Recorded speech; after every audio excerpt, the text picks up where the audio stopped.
Alors comme il était prévu, comme on s'y attendait, comme je l'avais annoncé, le Front National a éclaté, ça y est, c'est fait.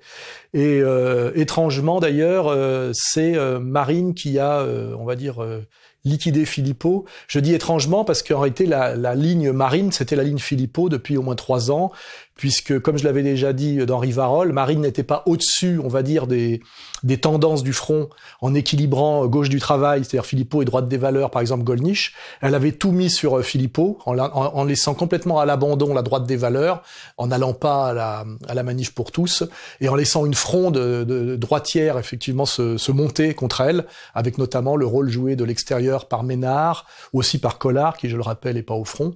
Donc finalement, on assiste là à la mise à mort de Philippot, qui est en fait la mise à mort de la ligne de Marine Le Pen, qui n'assume pas ses erreurs, puisque finalement, Philippot, c'était le cerveau de Marine Le Pen depuis des années. C'est sur le fond que l'influence de Philippot est décisive. Il va convaincre Marine Le Pen d'infléchir la ligne politique du vieux parti d'extrême droite. Car ses analyses l'ont persuadé d'une chose. C'est en séduisant l'électorat populaire déçu par la gauche que le FN peut gagner les élections. Le programme du Front va s'en ressentir.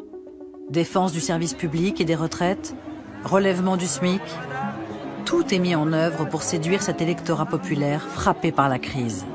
Et là, en tuant Philippot, puisqu'elle l'a poussé dehors, en lui retirant toutes ses responsabilités, elle sauve sa tête. C'est la première chose qu'on constate, de manière assez immorale, parce que veut dire qu'elle assume pas, parce que c'est quand même elle qui s'est vautrée lamentablement face à Macron. Il faut aussi s'attaquer aux associations qui vous soutiennent, Monsieur Macron, comme l'UEIF. Des gens qui sont venus exprimer leur haine des Juifs, leur haine des homosexuels.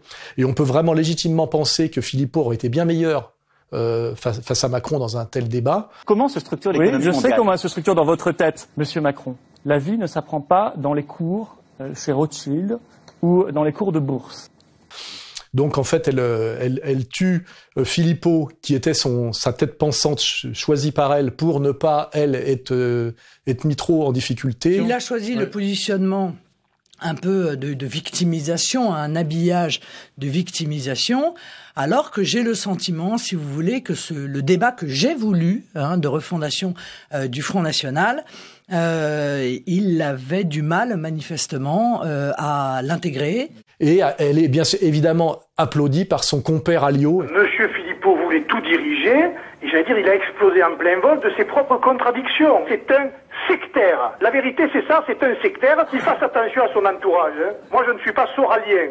Et surtout, ce qu'on se rend compte, c'est qu'elle a compris que la marche vers le pouvoir, c'était foutu, que le Front n'accéderait pas au pouvoir par les urnes, et donc n'accéderait pas au pouvoir du tout, et que maintenant, on voit bien que son but est de sauver sa boutique, on est vraiment dans une sauver sa boutique, et avec ses compères là, en renonçant, comment dirais-je, à une analyse globale qui en fait articulait les deux souverainismes, c'est-à-dire le souverainisme de gauche, qui est celui de Philippot et de Sapir, qui était le souverainisme, on va dire, sérieusement politique, c'est-à-dire économico-social et monétaire. Moi, je veux dire l'intérêt immédiat. Voilà. L'intérêt d'une monnaie nationale, de la souveraineté monétaire. D'abord, un intérêt politique. On ne vit pas sous chantage d'une banque centrale européenne qu'on ne maîtrise pas.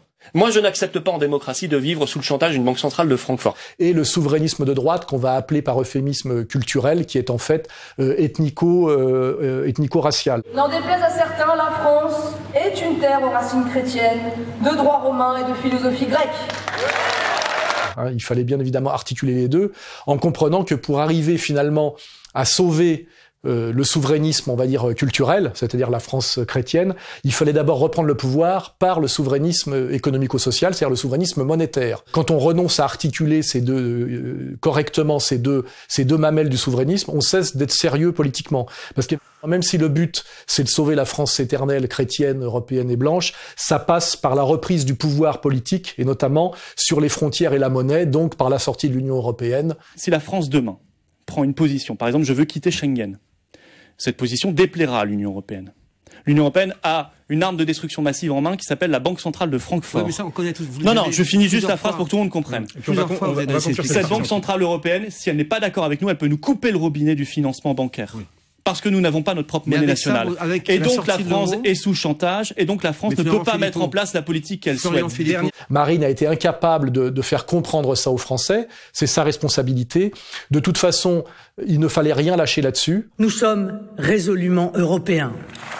Nous devons définir quels mécanismes démocratiques nous permettront de réformer l'Europe. C'était il y a 10 jours. Aujourd'hui, dans Valeurs Actuelles, elle assure qu'on peut améliorer la vie quotidienne des Français dans de nombreux domaines sans quitter l'Europe ni l'euro. Elle affirmait le contraire depuis 10 ans. Elle a compris finalement que si elle voulait survivre, il fallait qu'elle joue le rôle d'idiote utile du système de domination tel que je le racontais, rappelez-vous, à l'époque chez Tadei. Puisque les deux forces, les deux vecteurs de puissance contre l'islam, qui ont les moyens de réinviter ou pas Marine Le Pen dans les médias, elle n'est pas automotrice, elle n'a pas les moyens de passer la barrière des médias. Elle passe la barrière des médias, on la laisse dire des choses intéressantes sur l'économie, parce qu'elle va assumer devant l'histoire, en tant qu'extrême droite, la responsabilité de la montée de l'anti-islamisme. C'est-à-dire qu'elle va réduire le Front National à ce qu'il était à l'origine, c'est-à-dire un parti d'extrême droite qui montre du doigt le musulman, sans pour autant faire en sorte de fermer les vannes de l'immigration, puisque pour fermer les vannes de l'immigration, c'est le souverainisme philippot qui est fonctionnel. Si on n'a pas nos frontières, notre monnaie,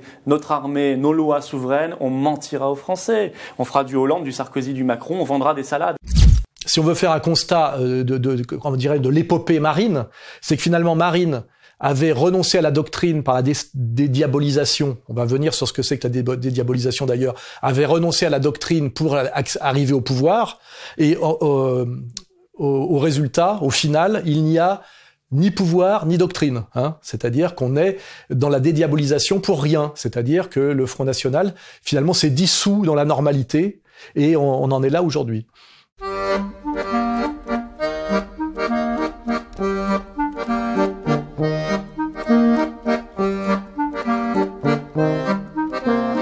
Oui, parce qu'en réalité, on a dit Marine a choisi la dédiabolisation pour pouvoir se rapprocher du pouvoir. Et la question c'est, qu'est-ce que la dédiabolisation ? C'est le contraire de la diabolisation. Et quelle était la diabolisation ? Si on regarde le parcours de Jean-Marie Le Pen, sur quoi il a explosé en réalité ? Sur 2 phrases. Mais je crois que c'est un point de détail de l'histoire de la Deuxième Guerre mondiale. Monsieur Durafour, crématoire, merci de cet aveu. Le point de détail est Durafour crématoire. Donc en fait, la diabolisation, c'est à un moment donné nommer le pouvoir juif, le pouvoir de la communauté, on va dire de la communauté toute puissante que tout le monde a identifiée et qui terrorise tout le monde. Voilà. Donc en réalité, la dédiabolisation, ça voulait dire cesser de montrer du doigt ce pouvoir communautaire exorbitant et injustifiable au nom de la République, de la liberté, de l'égalité et de la fraternité, et pour aller un peu plus loin, pour complaire à ce pouvoir qu'on ne nommait plus, montrer du doigt l'immigré musulman. Je lisais encore ce matin dans une école, une écolière de religion juive qui s'est faite agresser parce qu'elle était juive par des enfants d'origine musulmane, sûrement dans des familles radicalisées ou pas. Ça pose un problème parce que ça se généralise, personne ne dit rien.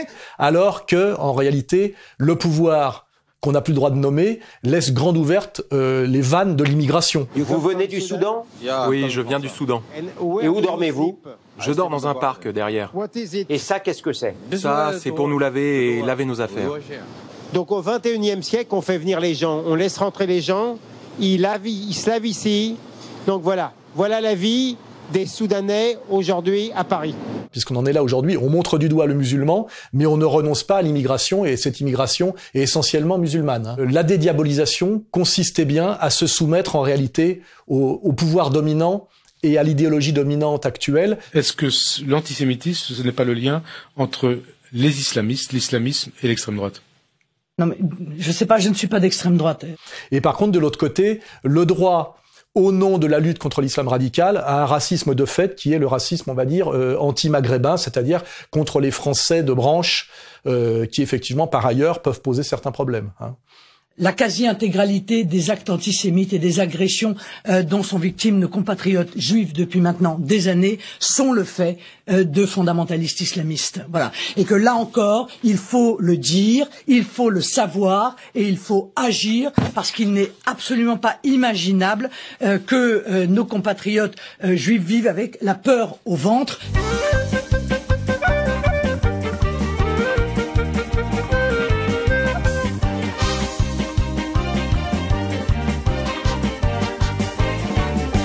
Am Israël Chai, Am Israël Chai, Am Israël, Am Israël, Am Israël Chai.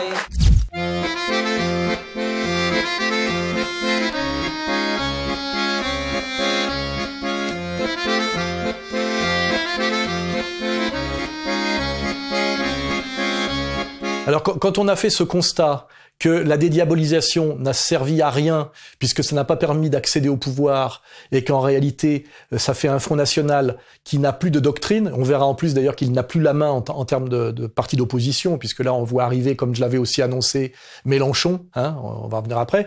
Là il va y avoir des élections au Front National et moi je pense qu'il est nécessaire, sachant que le Front National ne pourra pas accéder au pouvoir par les urnes et que la question de la prise du pouvoir est totalement hors sujet aujourd'hui, ce qu'il faut c'est refaire de la doctrine radicale de combat et de contestation du pouvoir politique tel qu'il est. Et pour ça, je pense que la seule candidature intéressante et nécessaire, c'est la candidature Gollnisch, puisqu'au moins là, on est sur quand même un certain courage doctrinal. Un rapport va être étudié par le Conseil de l'Europe la semaine prochaine autour de la question de la GPA, la gestation pour autrui. Ça permettra le commerce, en quelque sorte, des corps. Tout ne peut pas être mercantile. Bien sûr que non. Même s'il y a des subsides, même s'il y a un marché. Surtout s'il y a des subsides et surtout s'il y a un marché.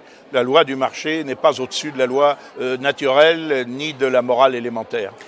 Et je pense qu'aujourd'hui, il faudrait aider, accompagner et soutenir une candidature Gollnisch à la présidentielle pour virer Marine, puisque finalement, en tuant Philippot, elle a bien admis que c'était sa ligne qu'il fallait virer, donc il faut qu'elle dégage aussi. Ça serait d'ailleurs la logique même de la dédiabolisation et de la délepénisation jusqu'au bout, puisque c'est quand même une Le Pen.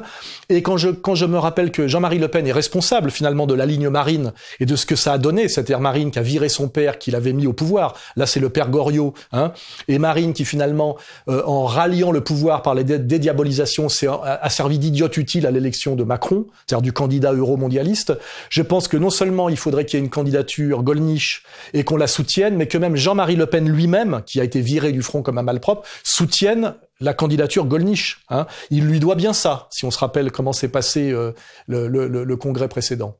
Encouragée par son père, qui l'a catapultée vice-présidente, elle se trouve en bonne place quand en 2009, le vieux chef annonce son intention de passer la main. Cette ascension fulgurante n'est pas du goût de tout le monde. Et notamment de Bruno Gollnisch, le numéro 2 du parti, qui avait sous-estimé cette rivale. Il est certain que, après avoir dit à de multiples reprises que je serais sans doute celui qui lui succéderait, en réalité, Jean-Marie Le Pen favorisait la candidature de sa fille.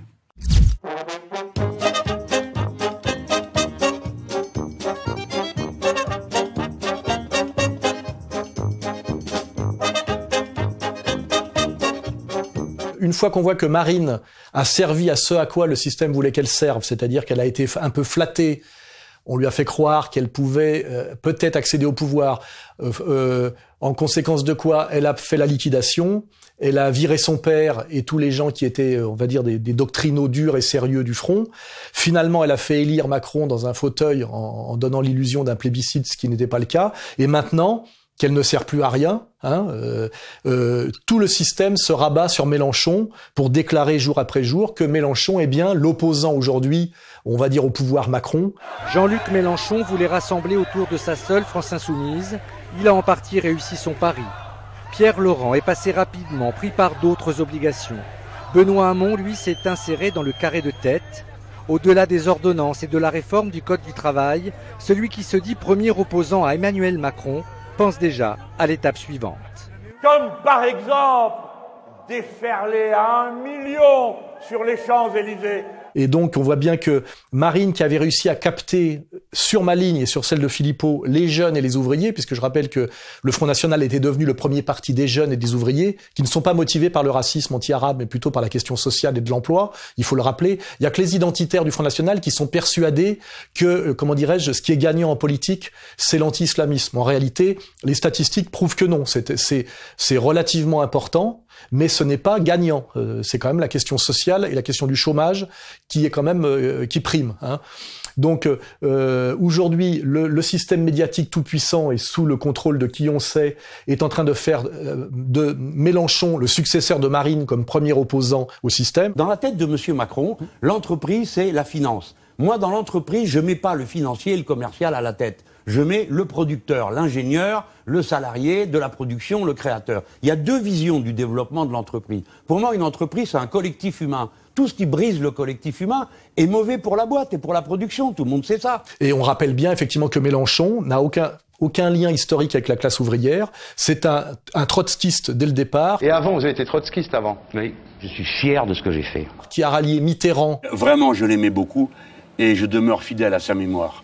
Dès le départ, donc tout ça c'est du social traître et c'est des liquidateurs du PCF. Maastricht, c'est le contrepoids politique à la libre circulation des capitaux et des marchandises. Qui est membre du Grand Orient, c'est-à-dire franc-maçon du Grand Orient, la maçonnerie de gauche, d'ailleurs profondément sioniste, et qui nous fait croire aujourd'hui que comment dirais-je, les grandes victoires politiques de la gauche se sont toujours passées par la rue. On se rappelle de sa phrase. C'est la rue qui a abattu les rois. C'est la rue qui a abattu les nazis. C'est la rue toujours qui porte les aspirations du peuple français lorsqu'il ne peut les faire entendre autrement. La rue qui aurait chassé les rois, puis qui aurait vaincu les nazis, puis qui pourrait aujourd'hui vaincre la loi Macron, qui d'ailleurs est passée en douceur. Là, on voit très bien le mensonge typique du franc-maçon, c'est-à-dire de l'homme de réseau, l'homme de comment dirais-je, des minorités agissantes, qui valide le roman, la fiction de la rue, c'est-à-dire du 14 juillet, de la prise de la Bastille, alors qu'en fait, il sait très bien que son pouvoir lui vient, comment dirais-je, des loges. Voilà, donc on a bien Mélenchon, rusé comme un renard, fin politique, qui accepte le rôle d'opposant sous contrôle pour prendre la place de Marine. Et si on va jusqu'au bout de l'analyse, il est possible que quand Macron sera usé jusqu'à la corde, parce qu'il se sera sacrifié et cramé pour faire passer toutes les réformes antisociales et pour enfin faire du thatchérisme et ramener la France sur la ligne, on va dire, détruire l'exception française pour ramener la France à la ligne économico-sociale anglo-saxonne, c'est-à-dire enfin obéir aux injonctions de l'Union européenne. Une fois que Macron se sera cramé en faisant tout ça, c'est son rôle, c'est son destin, peut-être qu'il appellera à ce moment-là, comme Attali l'a promis à Mélenchon, il appellera Mélenchon comme Premier ministre de cohabitation, exactement comme Chirac avait appelé Jospin, et là Mélenchon espère ne pas finir comme Jospin avec la boulette Taubira. J'assume pleinement la responsabilité de cet échec et j'en tire les conclusions en me retirant de la vie politique. Et peut-être enfin, ce qui est son rêve profond, accéder au pouvoir suprême. Mais je veux dire, le scénario, il est celui-là. Marine au rencard, Mélenchon promu chef de l'opposition totalement contrôlé sur une ligne sociale assez hypothétique et discutable, et peut-être effectivement pour que le macronisme, on va dire le mandat de Macron dure un peu plus longtemps, quand Macron sera vraiment cramé, un gouvernement de cohabitation avec dans le rôle du nouveau Jospin, Mélenchon. Voilà, ça c'est mes prédictions pour les 2-3 prochaines années, quoi.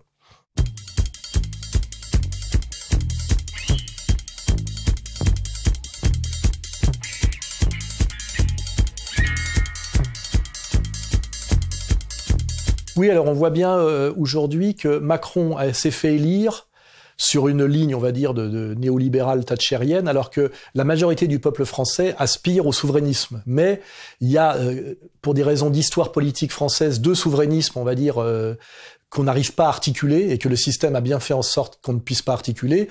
On va dire qu'il y a le souverainisme sérieux, qui est le souverainisme économico-social, c'est-à-dire le souverainisme monétaire. Pour les banquiers, et pour les gens qui, globalement, sont dans la finance, oui, l'euro a été une bonne monnaie. Pour les entreprises industrielles, ça a été plutôt une mauvaise monnaie, en France en particulier. Et le souverainisme, on va dire spectaculaire, mais beaucoup moins sérieux, qui est le souverainisme culturel, en réalité le souverainisme racial.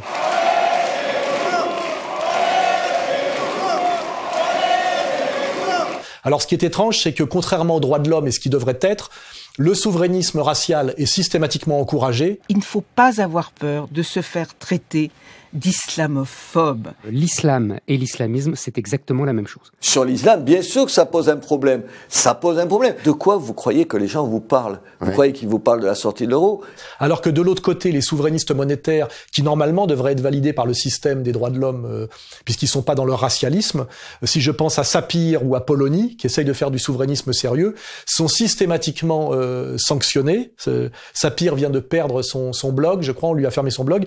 Quant à Polony, qui essaye essaye de faire du souverainisme monétaire intelligent, on voit bien qu'elle est marquée à la culotte par le petit Glucksmann, qui est bien le fils de son père et qui est ce qu'on appelle un capot et on en va plutôt dire d'ailleurs un commissaire politique de la communauté de Lumière pour bien la marquer à la culotte. Natacha Polony, c'est pas une question de souverainisme non mais pur. Si, parce qu'il n'a pas simplement abîmé. Le souverainisme va avec une vision verticale du monde, va avec la volonté d'avoir des frontières closes aux réfugiés qui s'échouent sur nos rives. Et elle transpire à grosses gouttes, on le voit bien. Quand elle ose d'ailleurs, pour essayer de marquer quelques points, rappeler que la ligne Philippot, au Front National, c'était la ligne Soral. Et ça s'est d'abord fait avec un personnage pour le moins sulfureux, Alain Soral, qui, avant Philippot, est arrivé au Front National et a commencé à influencer plus ou moins la ligne. Je le remercie d'ailleurs au passage. Voilà, donc on a bien...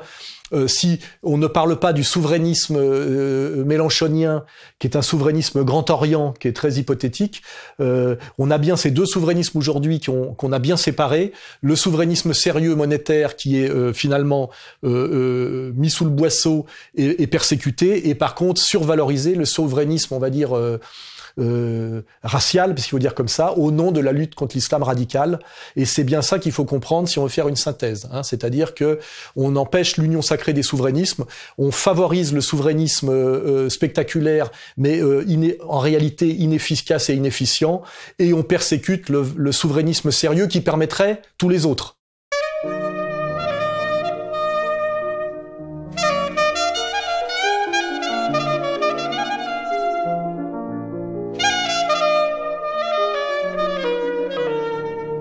Oui, alors petit rappel, pourquoi je trouve idiot que la ligne des identitaires nationaux sur leur surinvestissement sur l'anti-islam radical, c'est pas parce que je défends l'islam que je trouve ça très bien l'islamisation, c'est qu'en réalité, il y avait une classe moyenne émergente musulmane en France qui tendait à s'émanciper des SOS racisme, qu'il ne faut pas amalgamer avec les immigrés noirs d'Afrique, qui sont tout à fait une autre immigration. Qu'est-ce que tu donnes à la France? La France, je vais donner tout à la France.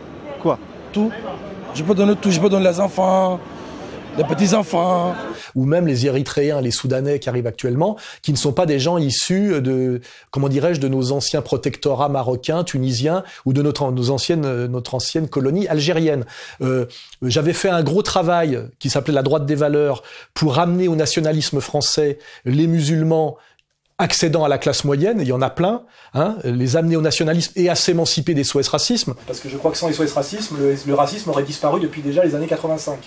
Mais grâce à SOS racisme, qui a bien éduqué les jeunes de banlieue issus de l'immigration à haïr les Français comme moi, et qui parallèlement a bien en même temps et aller voir en douce les Français comme moi pour dire « voyez que ces gens-là vous détestent », et qu'ils sont hostiles, et qu'heureusement qu'en Israël, nous sommes l'avant-garde du monde judéo-chrétien qui luttons contre le danger bougnoulique, parce qu'on voit très bien comment la combine est montée.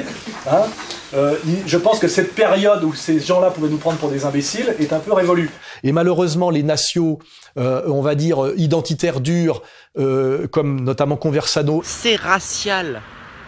C'est racial. Aidé comme par hasard par Elisabeth Lévy ou Ring du Petit Kherson, c'est-à-dire par le réseau sioniste, pousse finalement ces Français musulmans qui s'étaient émancipés et qui venaient au nationalisme, les rejettent dans les bras par peur de SOS Racisme et de qui est derrière SOS Racisme, rappelons-le, Bernard-Henri Lévy, Julien Drey et la communauté de Lumière. Alors il y a un personnage qu'on découvre dans ton livre qui s'appelle Éric Guébali, qui est peu connu du grand public.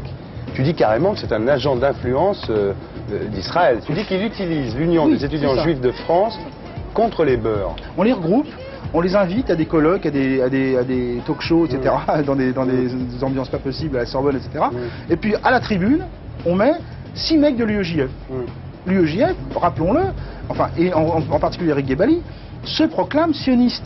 C'est pour ça que je trouve que c'est une stratégie absolument stupide à tous les niveaux. Elle ne permet pas la prise du pouvoir et elle remet en position dominante, comment dirais-je, la communauté qui est en fait derrière toutes les stratégies d'effacement de la France et toutes les divisions.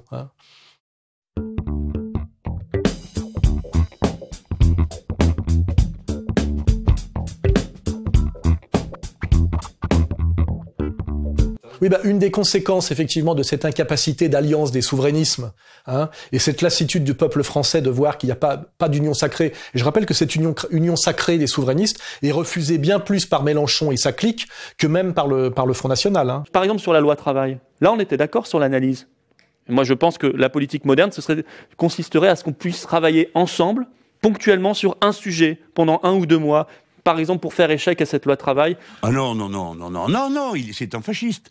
On n'en a rien à faire, nous, c'est pas notre truc. C'est eux qui ferment la porte au nom d'un antifascisme auquel ils ne croient plus sur le plan théorique depuis déjà longtemps. Pendant toutes les années du mitterrandisme, nous n'avons jamais été face à une menace fasciste. Et donc, tout antifascisme n'était que du théâtre. Donc ils mentent. Quand ils traitent Philippot de fasciste, ils mentent ouvertement, ils jouent au con. Cette division des souverainistes a produit une conséquence évidente, c'est que la loi, finalement, la loi Macron, dont on a oublié qu'avant qu'elle s'appelait El Khomri, toujours la petite marocaine de service pour servir de bouc émissaire, qu'on se rappelle bien que ça a été soi-disant porté par une immigrée, exactement comme la loi Guesso était portée par un communiste, mais voulue par Fabius, qui est tout sauf communiste à mon avis, c'est même démontré.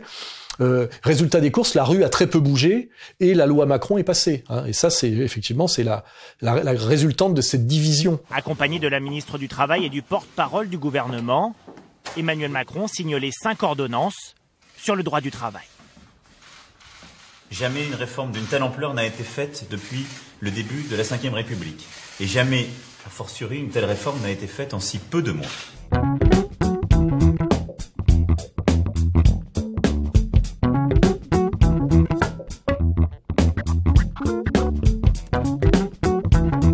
Quand on a détruit l'assimilation, qu'on a produit, le néolibéralisme économique qui a aggravé les tensions sociales et la misère sociale, et qu'on a racialisé les rapports sociaux, on arrive fatalement à ce qui s'est passé à Saint-Martin.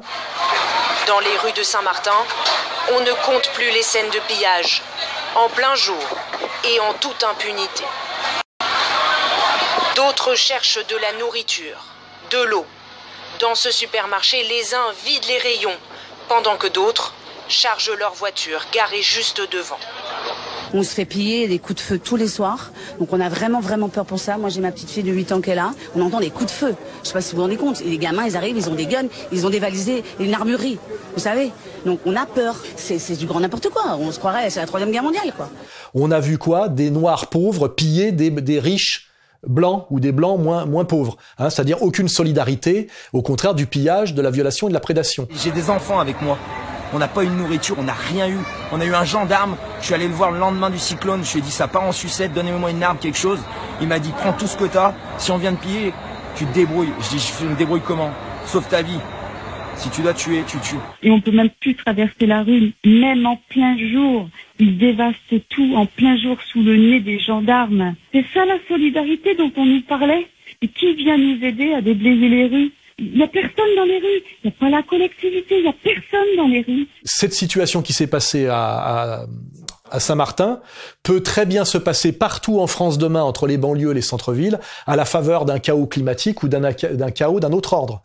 On voit déjà d'ailleurs que ce qu'on appelle les attentats islamistes, qui sont des dingos qui assassinent, comme on l'a vu là par exemple à la gare Saint-Charles, c'est déjà les prémices de ça. C'est-à-dire qu'il n'y a plus aucune unité nationale, plus aucune solidarité nationale.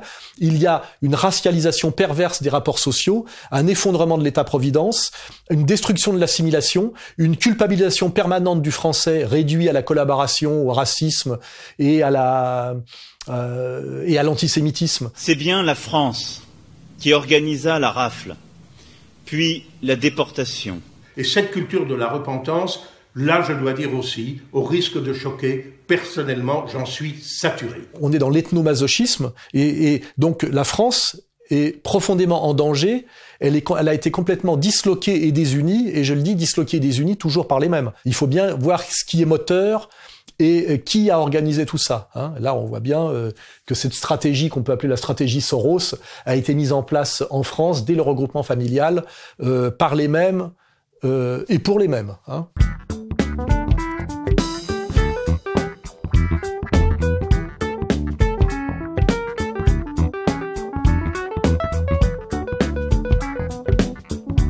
Oui, ben là, ça permet de bien montrer qui veut ce chaos. C'est-à-dire que même si à un moment donné, la France subit quelque chose qu'on peut qualifier à mon avis c'est un peu abusif, mais de grand remplacement, c'est qui veut ce grand remplacement et qui l'organise.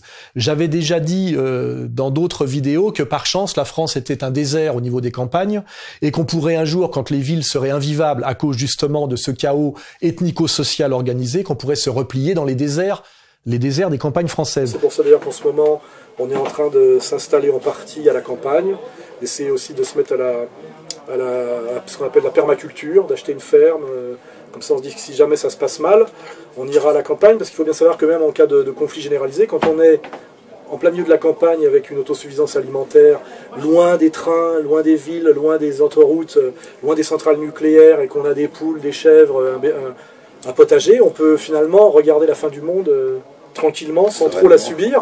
Je vois qu'Attali, qui fait quand même partie comment dirais-je, de cette élite, de cette hyper-classe dominante. Je rappelle que c'est un des maîtres de Macron. Hein. Donc c'est vrai que je suis très, très proche d'Emmanuel, c'est un garçon très brillant.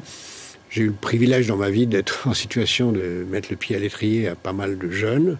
Je crois qu'Emmanuel Macron a tout à fait le talent pour être un présidentiable un jour. Attali réagit toujours à l'intelligence sorale, c'est qu'il se dit qu'il faut pas que les Français puissent préparer à la limite une reconquista en se repliant sur les campagnes. Je connais des tas d'endroits où il y a des villages qui sont en train de se vider et qui mériteraient d'être remplis.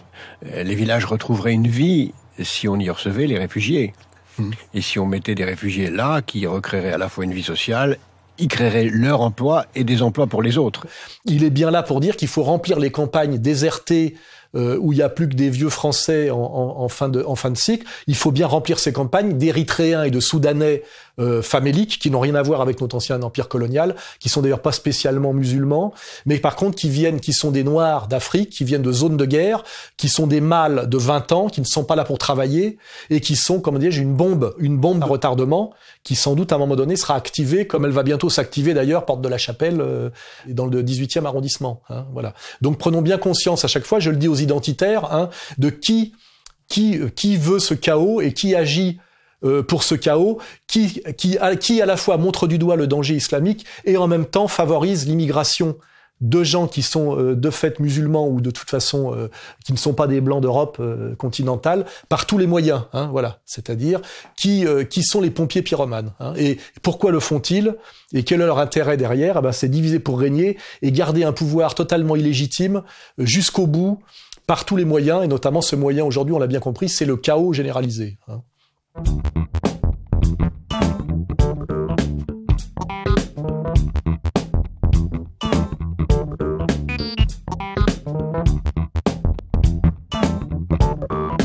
Là, on est toujours sur le même sujet de la fin de la France, disloquée en communautarisme victimaire, plus ou moins associé, plus ou moins concurrent, pour empêcher, on va dire, toute la nation et le peuple d'exister à travers une adhésion à quelque chose de cohérent sur le plan national.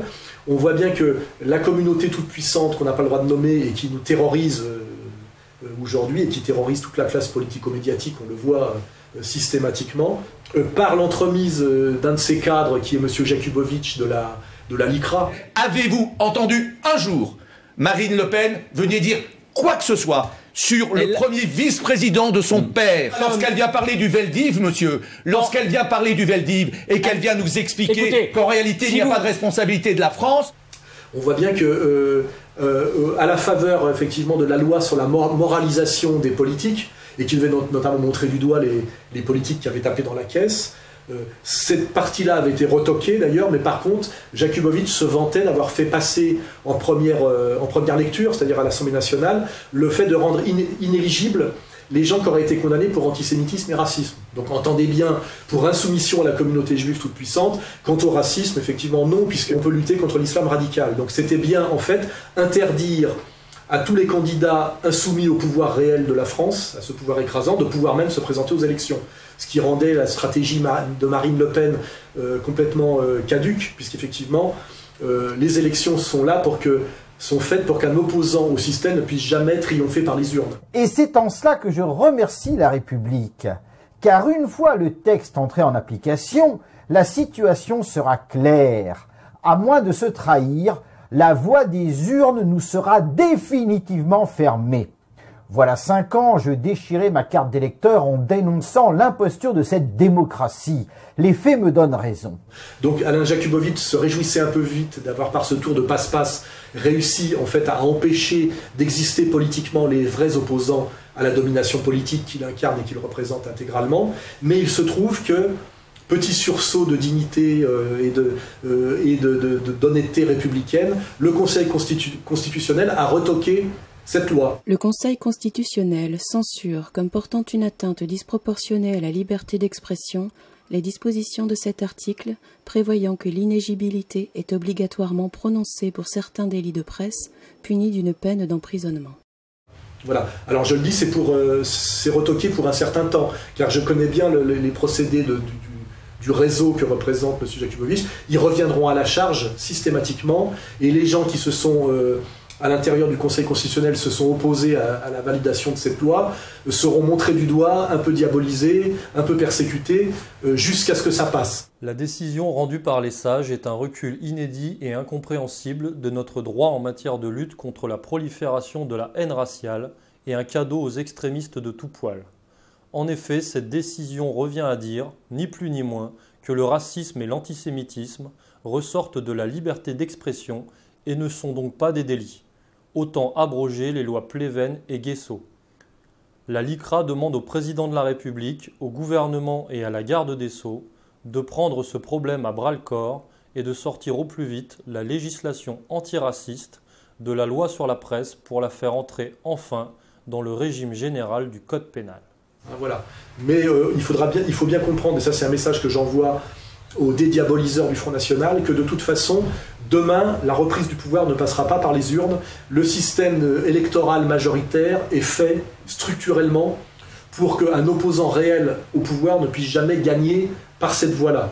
C'est-à-dire que, reprenons mon slogan, demain le pouvoir ne passera pas par les urnes, c'est-à-dire Marine certainement pas et Mélenchon non plus, il passera par les burnes, c'est-à-dire par quelque chose qui a plus à voir avec la révolution et le coup d'État à la faveur d'un chaos maximal, comme ça s'est passé en réalité à la Révolution française, à la faveur de la dette et de la convocation des États généraux, comme ça s'est passé au moment de la révolution bolchevique, à la faveur de la défaite russe face aux Allemands, et à la faveur, on va dire, d'un génie et d'une avant-garde bolchevique incarnée par Lénine, et comme ça s'est passé aussi en Allemagne, à la faveur de l'effondrement économique incarné par la République de Weimar, qui d'ailleurs était très très marquée aussi communautairement, pour ceux qui veulent bien étudier cette période, qui a amené dans un fauteuil le pouvoir hitlérien.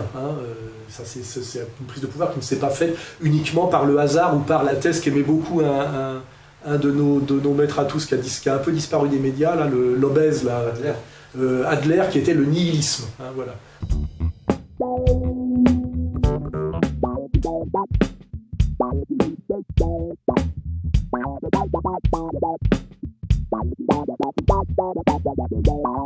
On pourrait penser que c'est un sujet totalement extérieur, mais ça n'est pas tant que ça. On a assisté à quelque chose d'assez incroyable, c'est qu'on a un champion du monde d'athlétisme, ce qui est très rare, de 800 mètres, qui s'appelle Pierre-Ambroise Bosse, qui en plus est un petit blanc, intelligent et vif, qui d'ailleurs avait fait des quenelles, on se rappelle. 93-91 mejor marca del año a nivel continental en estos 800.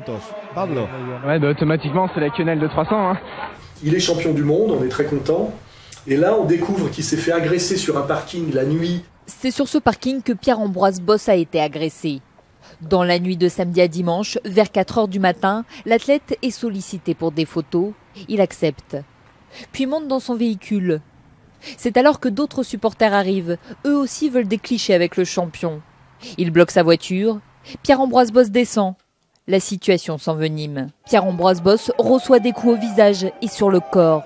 Seule l'intervention d'autres personnes permettra de stopper la rixe. C'est vrai qu'il y a eu un acharnement et heureusement qu'il y avait des personnes autour qui ont dit aux personnes voilà, vous cherchez à quoi? À le tuer. Il s'est fait défoncer et passer à tabac par des voyous adultes qui en plus ont été attrapés et identifiés. Or, ce qui est étrange, c'est que pour une fois, les journaux et les journalistes ne nous ont donné aucun des patronymes de ces agresseurs, ce qui est très étrange. Parce que je pense que si ça avait été des Maghrébins, on aurait eu leur prénom à minima. Je rappelle que la loi interdit qu'on donne les noms des mineurs, mais les majeurs, c'est tout à fait possible. Alors ce sont des majeurs, puisque le chef de ce petit commando a 24 ans. Ce matin, un homme suspecté d'avoir participé à l'agression a été interpellé et placé en garde à vue. Il est connu des services de police pour des faits de violence et de trafic de stupéfiants. C'était une agression qui était volontaire et qui n'est pas due au hasard. C'est un passage à tabac en règle. Et ça fait des semaines que je m'étonne qu'on n'ait pas le nom des agresseurs alors qu'on a quand même agressé un champion du monde. C'est quand même une figure importante. Et qu'il y a une gêne visiblement des journalistes et des politiques pour nommer les agresseurs. Ce qu'on ne se prive jamais de faire, comme je l'ai dit, quand c'est des Maghrébins ou des gens du voyage. Hein, voilà. Et j'avais soupçonné que peut-être, s'il y avait cette omerta et cette interdiction de donner les noms, on a essayé d'avoir les noms, c'est verrouillé à mort. Et là, ce que je découvre un mois après, hein, à peu près, c'est que la Ligue de défense juive, sur sa page Facebook, se réjouit de l'agression de Pierre-Ambroise Bosse, en rappelant, parce qu'eux s'en souviennent bien qu'il avait fait des quenelles, et que même revendique à demi-mot l'agression. Donc je voudrais poser la question solennellement, comment se fait-il que nous n'avons pas le nom des agresseurs de ce jeune champion français? Donc j'aimerais qu'on creuse un peu la question. Il y aura à un moment donné un procès, puisque les types se sont fait attraper. Et je crois que le chef du commando a reconnu les faits, tout en se trouvant des excuses ridicules. Mon client a reçu une canette de bière en verre sur le coin de la figure et en fait il l'a évité grâce à un mouvement de son bras. Et ça a été là la première agression qui a été commise par Pierre-Ambroise Bosse et ensuite celui-ci est venu au contact. Ça n'est suivi une réponse qui est peut-être disproportionnée, des coups de poing qui ont été donnés en réponse à cette agression. Qu'est-ce que vous éprouvez à son égard? Pas de haine. Bizarrement, le pire c'est qu'il s'est excusé assez vite et à la fin il a essayé de me serrer la main en disant sans rancune. J'ai trouvé ça assez culotté. Mais j'espère que au moment du procès, les journalistes feront bien leur boulot pour voir qui a agressé et pourquoi. Et je pense que c'est forcément lié à la quenelle et ça montre bien quel est le niveau de solidarité nationale, de nationalisme et d'amour de la France des gens qu'il y a derrière cette Ligue de défense juive. Voilà. Quand on voit notamment les commentaires qu'on remettra en ligne, comment ces petits extrémistes pas très français visiblement se sont réjouis du passage à tabac de notre jeune champion. Mazel Tov. Bien fait. Bien fait pour sa gueule à ce pleurnicheur. Bien fait pour sa sale gueule de Benzena. Tout finit par se payer. Console-toi avec ta médaille. Ce sera sûrement la dernière. Un bon exemple pour tous ces fils de pute. Kola Kavod Averim. Bien joué les amis.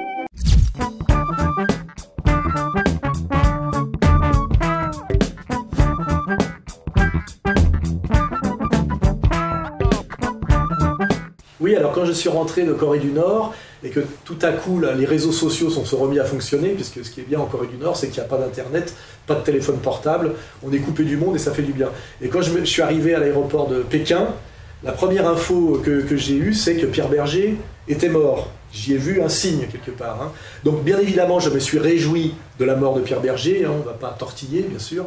Je me dis ça en fait un de moins, tant mieux. Hein. Mais on va rappeler, pour ne pas être dans la, comment dirais-je, dans la mesquinerie, hein, comme lui, puisque comme lui, dans la mesquinerie. Louer son ventre pour faire un enfant, ou louer ses bras pour travailler à l'usine, quelle différence? Je vous le répète. Ça, vous ne l'avez pas dit. Si, ça je l'ai dit et je le répète. On porte toujours quelque chose pour quelqu'un d'autre, on est payé pour ça. Mais j'accuse que 100 millions d'euros pour le Téléthon ne sert à rien. Le Téléthon, ils ont trop d'argent. Moi, je suis pour la suppression intégrale de toutes les fêtes chrétiennes. Là encore, la France n'a pas beaucoup de courage. Je suis malheureusement complètement français. J'aurais bien aimé être quelque chose, je sais pas, un peu juif. On va rappeler à quoi servait Pierre Berger. Pierre Berger a été, on va dire, le personnage qui, avec Jacques Lang, a permis le virage, on va dire, sociétal de la gauche, du Parti socialiste. C'est-à-dire qu'à partir de 1983, quand le Parti socialiste a renoncé à défendre la classe ouvrière, il a fallu qu'il remplace finalement la classe opprimée et qui masque la lutte des classes par le communautarisme victimaire. C'est-à-dire que ce n'était plus l'ouvrier qu'il fallait défendre, c'était le PD rebaptisé en gay. Engagé à gauche, Pierre Berger se lie d'amitié avec François Mitterrand en 1984. Pour le soutenir, il lancera le magazine Globe. Et quelques années plus tard, Têtu, un titre qu'il crée pour défendre la communauté gay, qui l'amènera à militer pour le mariage pour tous, mais aussi à faire de la lutte contre le sida son plus grand combat, en fondant le SIDAction avec Lynn Renaud. Il a été surtout à la base de l'association ACT UP, c'est-à-dire qu'il a été l'un des premiers à ne pas refuser son homosexualité, à la mettre sur le devant de la scène. Donc Pierre Berger a financé ça, et Jacques Lang a été le champion de ce tour de passe-passe qui faisait que finalement, le progressisme, à partir des années, on va dire, du milieu des années 80, c'était la défense du gay opprimé par l'homophobe. Alors que les mouvements homosexuels disparaissent un à un au début des années 80, en 1989, un nouveau militantisme identitaire apparaît. Sa raison d'être, le sida. Son modèle, les États-Unis. Ses méthodes, subversives. Son nom, ACT UP. Il y avait un truc qui était très malsain qui nous a été reproché, qui était comment vous instrumentalisez la douleur des gens. On nous disait, vous n'avez pas le monopole de la colère. Ben si, on l'avait, puisque les autres le disaient pas. Et on l'avait vraiment, les gens, c'était la grande phrase de Held, vous n'avez pas le monopole de la douleur. Ben si, on l'avait. Ça permettait de faire passer, de sortir finalement de l'analyse politique et des projecteurs, la classe ouvrière qu'en prenait plein la gueule. Le tournant de la rigueur pour les Français prend corps avec le départ de Pierre Mauroy du poste de Premier ministre. Au revoir. Le passage à l'hôtel Matignon de Pierre Mauroy à Laurent Fabius, c'est un passage de génération, c'est un passage de personnel politique, c'est tourner le dos à une partie du peuple de gauche. Le changement politique est brutal. La sidérurgie française ne s'en remettra pas. Des sites entiers sont fermés. Les entreprises les plus rentables sont privatisées. Pour les régions qui ne vivaient que d'une seule industrie, la casse sociale est dramatique.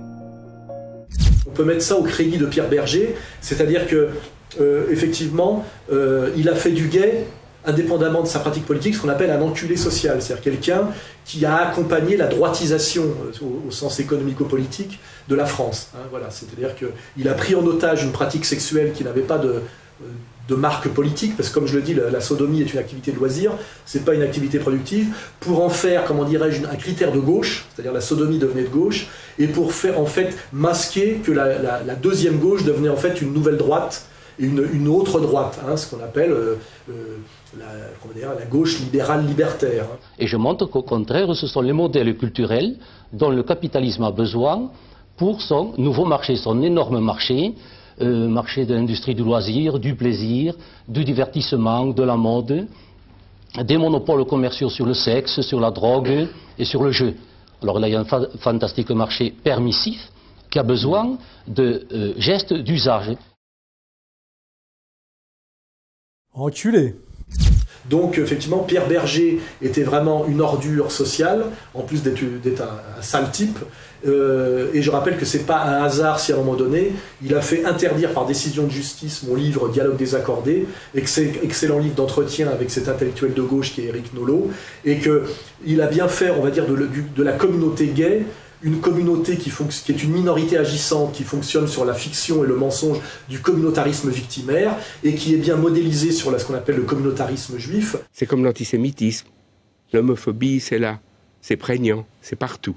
Et qui est bien un auxiliaire en plus de ce communautarisme, puisque quand la communauté de lumière ne veut pas me châtier directement, elle le fait par la communauté gay. On voit bien d'ailleurs que Aziza, quand il m'attaque et quand il m'insulte, impunément, systématiquement, associe toujours Soral, antisémite et homophobe. Ils sont racistes, antisémites, ils sont aussi violemment homophobes. Des vidéos antisémites, racistes, et on oublie quelque chose, hein. Ce sont des vidéos homophobes. Vous voyez, on voit bien en fait que c'est l'histoire du Marais, hein, qui est passé finalement d'un quartier juif à un quartier homo. Ça s'est fait par décision politique d'une certaine manière. On voit bien que le communautarisme gay, qui avait été identifié d'ailleurs dans tous ses dangers par Guy Hockenheim à l'époque, est devenu en réalité un communautarisme, comment dirais-je, d'appoint du communautarisme tout-puissant qu'on n'a pas le droit de nommer. Ce qui donne à la fin Pépi, Descoings et même Macron. Hein, voilà. Donc bien resituer le rôle absolument néfaste de Pierre Berger, en espérant que le ciel existe et qu'au moins il brûlera en enfer. Voilà. Et enfin, bien évidemment, les souvenirs que nous avons de Pierre Berger, ce sont aussi les derniers souvenirs. Il était présent à nos dîners des parrains au mois de mars dernier, dans un état affaibli sur le plan physique, mais avec une tête qui continue à tourner de façon extrêmement vivace, extrêmement intelligente, comme à son habitude. Ce que nous retiendrons de lui, c'est justement cette vivacité d'esprit, cette présence de tous les instants à nos côtés. Et donc je pense que tous les potes peuvent dire merci à Pierre Berger. Merci Pierre. Merci Pierre.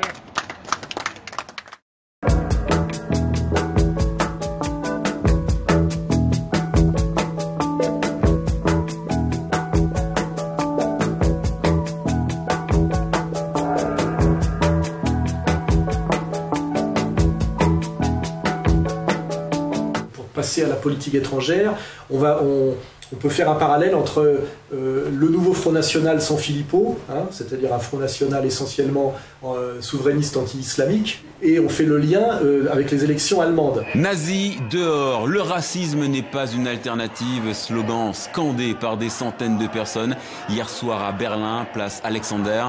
C'est là que l'AfD célébrait sa percée aux législatives avec pratiquement 13% des suffrages. Le parti d'extrême droite rafle des dizaines de sièges au Bundestag, une première depuis 1945.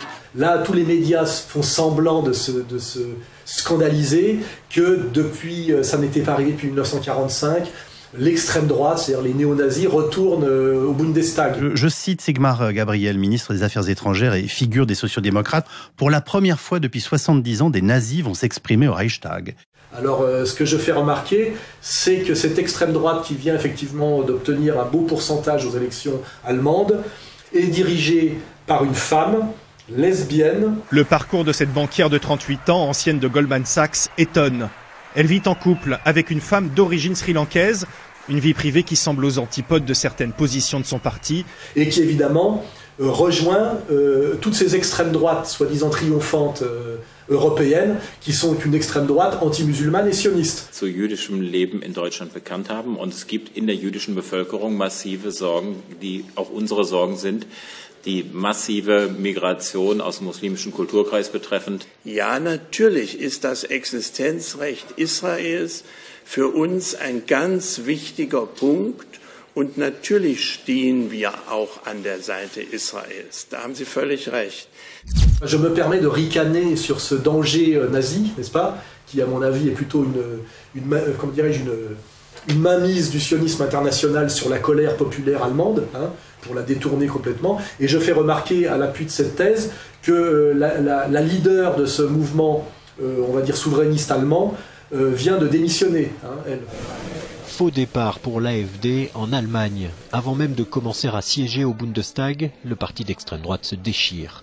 Sa cofondatrice Frauke Petry a annoncé qu'elle ne prendrait pas place au sein de son groupe issu de l'élection de ce dimanche.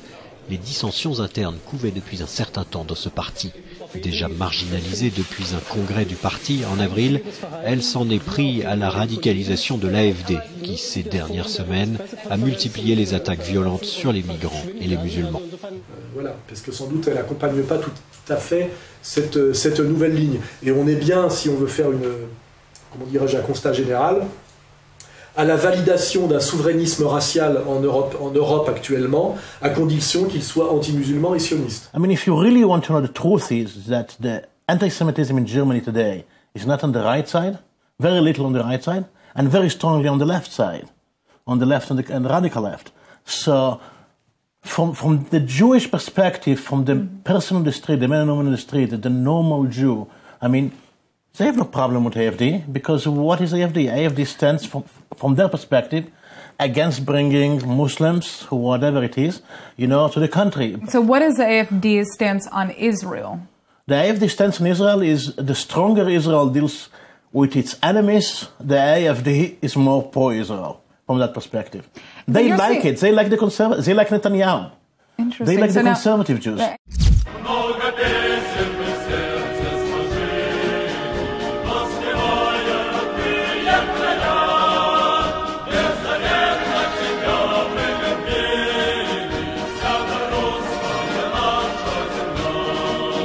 Alors pour bien aborder la question de politique internationale et bien articuler pour que ce soit cohérent, il faut commencer par Poutine. Voilà.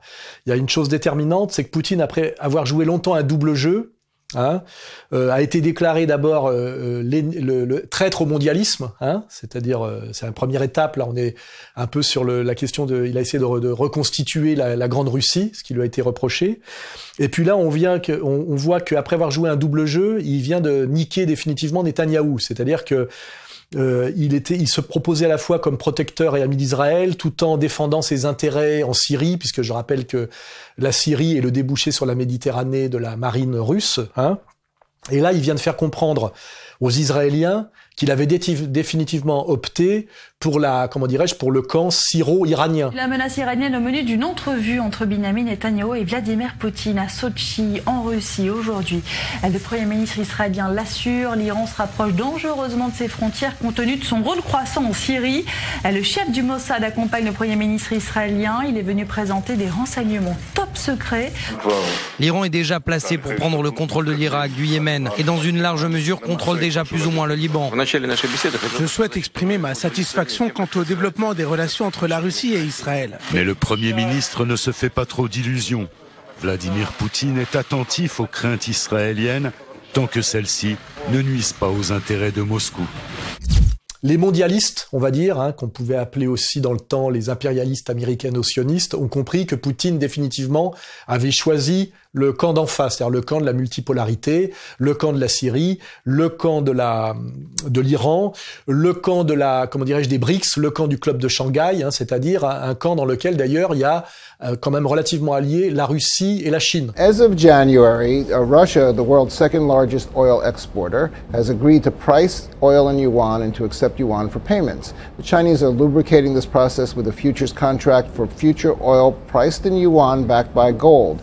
Now the Chinese are going to the Saudis and saying, well, look, since 1936, you've only priced oil in dollars, but we're now your biggest customer. China moved and took over from the United States the title of biggest oil importer on the planet, and producing 30 million cars per year, they're going to dominate global demand for oil moving forward. The Saudis have to pay attention to this because even as much as 1 or 2 years from now, Chinese demand will dwarf U.S. demand. I believe that yuan pricing of oil is coming, and as soon as the Saudis move to accept it, as the Chinese will compel them to do, then the rest of the oil market will move along with them. Et donc on voit bien aujourd'hui qu'on a, on va dire, l'Amérique gérée beaucoup par Israël, qui se retrouve en fait dans une situation d'avant-guerre et de guerre froide qui tend à se réchauffer de plus en plus face à la Russie et à la Chine. C'est comme ça qu'il faut tout articuler.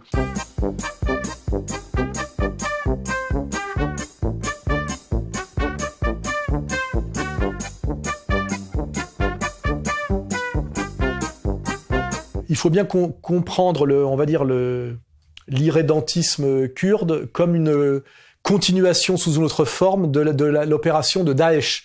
Daesh a échoué à générer du chaos au Moyen-Orient, puisque Poutine s'en est occupé sérieusement, et que Trump en douce l'a laissé quand même agir. Il faut quand même aussi voir que Trump a joué un double jeu dans cette histoire, mais a laissé quand même la main à Poutine, et que ça notamment pose un problème, c'est-à-dire que ça empêche le projet du Grand Israël. Et comme par hasard, au moment où le projet Daesh tombe à l'eau, et qu'il faut bien comprendre en fait comme la stratégie sioniste du Grand Israël, on a le Kurdistan libre qui apparaît. Le Kurdistan couvre à peu près 1 demi-million de kilomètres carrés au milieu du Moyen-Orient, à cheval entre la Turquie, la Syrie, l'Iran et l'Irak. Les Kurdes, majoritairement des musulmans sunnites dont la population atteint largement les 30 millions de personnes, sont le plus grand peuple sans État. Massoud Barzani est celui qui a œuvré pour la tenue du référendum sur l'indépendance de cette région riche en pétrole, contre les pressions de Bagdad et des pays voisins. Ce qui pourrait nous consoler, c'est que dans ce concert de condamnation ou de pression, il y a une voix dissonante, celle d'un autre État non arabe, c'est Israël, qui a soutenu publiquement la création d'un État kurde. Ce Kurdistan, le jour où il sera indépendant, dans 1 an, 2 ans, je ne sais pas, ça sera quoi? Une deuxième démocratie au Moyen-Orient. C'est ça. C'est pas un deuxième Israël, comme l'a dit le vice-président irakien, mais ça sera une deuxième démocratie au Moyen-Orient. Et pour Israël, il est évident que son meilleur intérêt, c'est ça. Donc c'est vraiment, une fois de plus, les sionistes qui, pour créer le Grand Israël, créent le chaos tout autour d'eux, et là se servent du désir nationaliste kurde pour renouveler le chaos qui ne peut plus s'accomplir par Daesh dans le but ultime, je le dis, du Grand Israël. Hein. Alors maintenant, il faut dire que il y a effectivement un peuple kurde, mais c'est pas pour ça qu'il y a une nation kurde. Les Kurdes sont exactement comme les Juifs. C'est un peuple, mais c'est un peuple sans nation, car en réalité, il y a très peu de rapports entre les Kurdes d'Irak, d'Iran, de Syrie, de Turquie, et ils sont d'ailleurs dans chaque petite entité kurde est dans les mains de leaders qui jouent des intérêts différents avec des sponsors différents. Là, les Kurdes qui ont la main, c'est les Kurdes sponsorisés entièrement par Israël. Hein. Et d'ailleurs, comme l'a bien dit, Erdogan, le Kurdistan n'est jamais qu'un deuxième Israël avec les mêmes soutiens, les mêmes objectifs et représentant la même illégitimité. Ve enteresan, şimdi şu dillendirilmeye başlandı. Küçük İsrail. Barzani'ye İsrail desteğinin özellikle altını çizdi Erdoğan. Oyun büyük, planlar kirli dedi. 26 Eylül'de yani sözde referandumdan bir gün sonra Erbil'den gelen işte bu fotoğrafa dikkat çekti. Barzani'nin sağında Fransa'nın eski Dışişleri Bakanı, sol tarafında Bernard Levy denilen bir Yahudi. Bunlar bir Siyonizmin planlamasını masa üstünde yapıyorlar. Peşmerge başının sağındaki isim Fransa'nın eski Dışişleri Bakanı Bernard Kouchner. Türkiye senin dostun, kardeşin olarak buradayken, en zor zamanında senin yanındayken, sana kardeşim derken, sen Türkiye'yi bırakıp bunlarla beraber neyin planlamasını yapıyorsun ya? Buna müsaade edilebilir mi? L'intérêt effectivement de ce Kurdistan, à la marge, c'est que ça a permis une union sacrée assez récente entre Poutine et Erdogan. Hein. Erdogan est en train aujourd'hui de déclarer la guerre de plus en plus officiellement à sa minorité juive agissante et à Israël, ce qui est assez tu par les médias occidentaux, mais ce qui nous est régulièrement rappelé par notre camarade Stéphane Blay, qui vient de s'exiler en Turquie. Erdogan, qui a failli être putché il y a pas très longtemps, a très bien compris quels étaient ses ennemis de l'intérieur, en fait toujours les mêmes, hein, les ennemis éternels de la Turquie, et d'ailleurs accessoirement des Arméniens, hein, rappelons bien qu'il y a toujours les mêmes derrière, hein, et aujourd'hui est dans une alliance assez forte avec la Russie de Poutine, contre effectivement un ennemi qui leur fait face aujourd'hui, qui est en fait le sioniste, hein, et qui dit sioniste dit américano-sioniste. Donc on est bien qu'être dans une guerre froide qui se réchauffe de plus en plus, avec effectivement ce camp américano-sioniste d'un côté, et de l'autre côté cette espèce d'alliance Poutine, Erdogan, Syrie de Bachar el-Assad et Iran, dans quelque chose qui ressemble de plus en plus à une guerre au Moyen-Orient qui va se jouer cette fois au Kurdistan. Une offensive éclair avec pour enjeu les ressources en hydrocarbures de la région. Ce soir, les troupes fédérales irakiennes ont pris le contrôle du centre de Kirkouk, la 6e ville du pays. La nuit dernière, les combats ont par endroits été violents, notamment à proximité des infrastructures pétrolières et de l'aéroport militaire. Face aux troupes de Bagdad, les forces armées du Kurdistan, la province autonome du nord de l'Irak, n'ont opposé que peu de résistance. Les casernes se sont vidées, les combattants se sont vite retirés de la ville. Quant à la population, elle est contrainte de fuir la ville avec le sentiment d'avoir été abandonnée.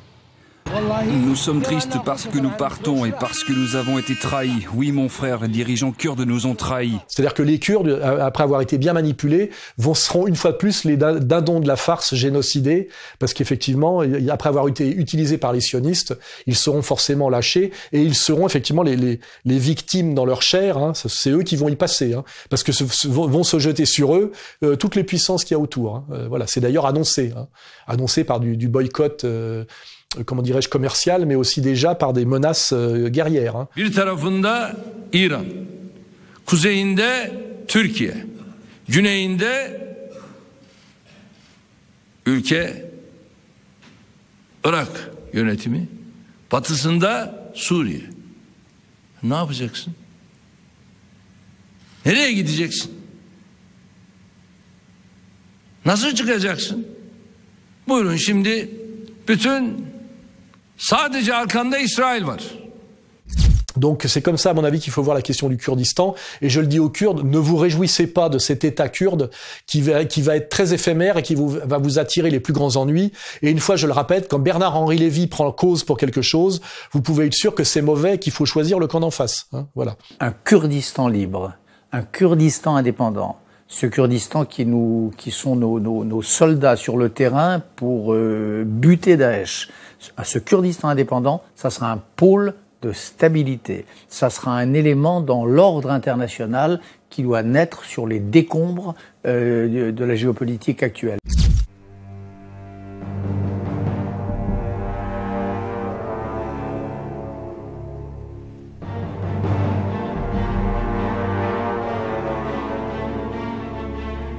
Oui, après avoir parlé de Poutine et du rôle moteur qu'il a dans la résistance multipolaire à la marche en avant du gouvernement mondial et du nouvel ordre mondial voulu par Attali, avec une belle capitale d'ailleurs qui serait Jérusalem. C'est un joli lieu pour un gouvernement mondial. Pas la Mecque, ni Paris, ni Londres, ni même Washington, n'est-ce pas? On voit bien que Trump s'était fait élire par la classe moyenne blanche paupérisée, et par aussi d'ailleurs les membres intelligents des minorités hispaniques et noires, hein, il faut bien le rappeler. We won last night. I'm so glad about it. It's not a white thing, it's not a black thing, it's an American thing. Il avait réussi à se faire élire aux États-Unis contre tous les pronostics et tous les sponsors d'Hillary Clinton sur le slogan America's First, qui, je le rappelle, était le slogan de Charles Lindbergh et le slogan des Américains qui ne voulaient pas aller à la Deuxième Guerre mondiale. Americanism, not globalism, will be our new credo. Malheureusement, Trump a été élu par le peuple américain, majoritaire, mais être élu par le peuple aux États-Unis, ça pèse pas grand-chose. Il est en réalité aujourd'hui l'otage à la Maison-Blanche de l'État profond. Le Sénat américain adopte de nouvelles mesures contre la Russie malgré les objections de Donald Trump.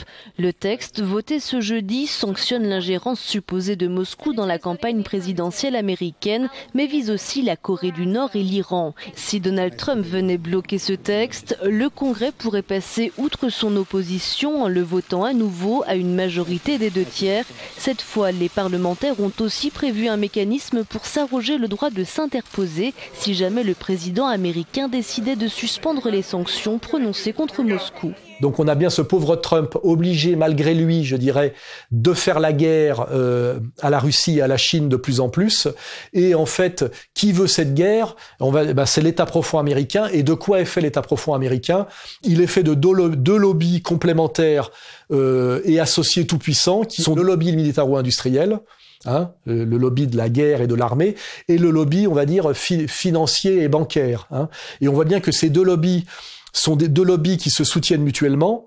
Le lobby financier fait voter les crédits d'armement américains. C'est le plus gros budget jamais voté et c'est le plus gros budget d'armement du monde qui équivaut à la somme de tous les budgets du reste du monde. Hein.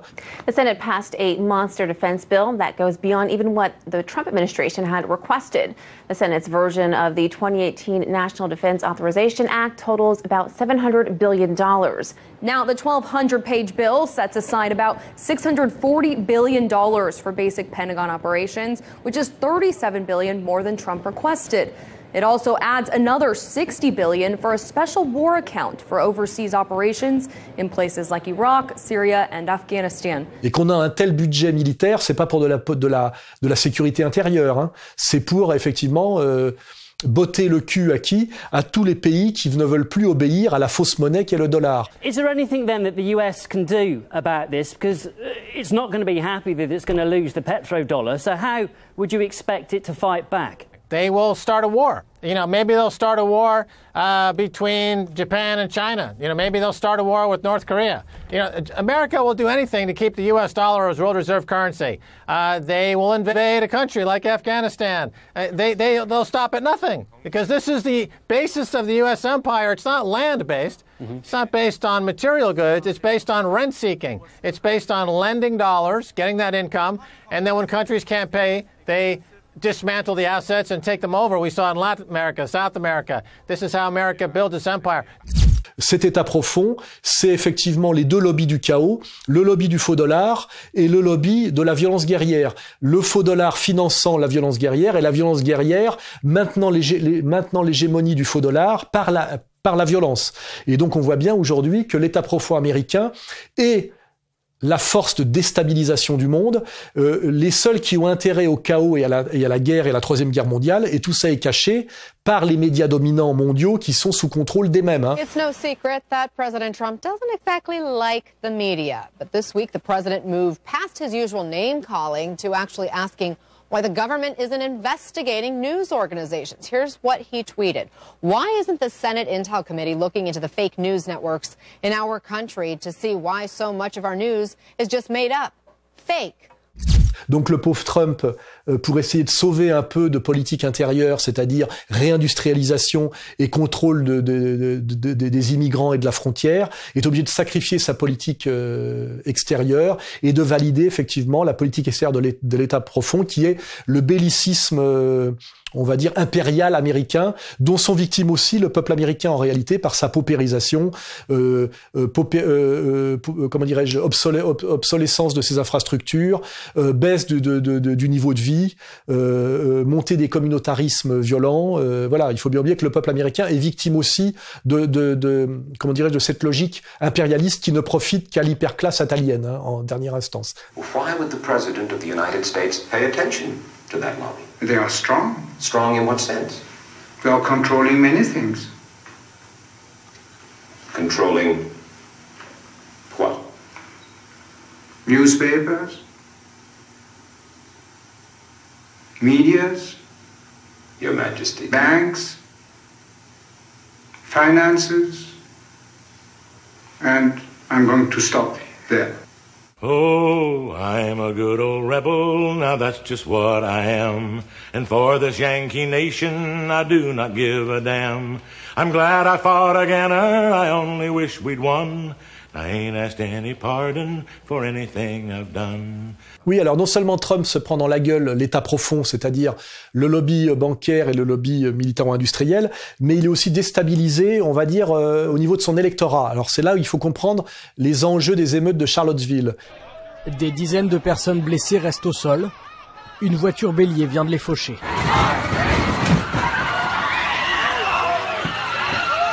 Le véhicule a tué sur le coup une femme de 32 ans.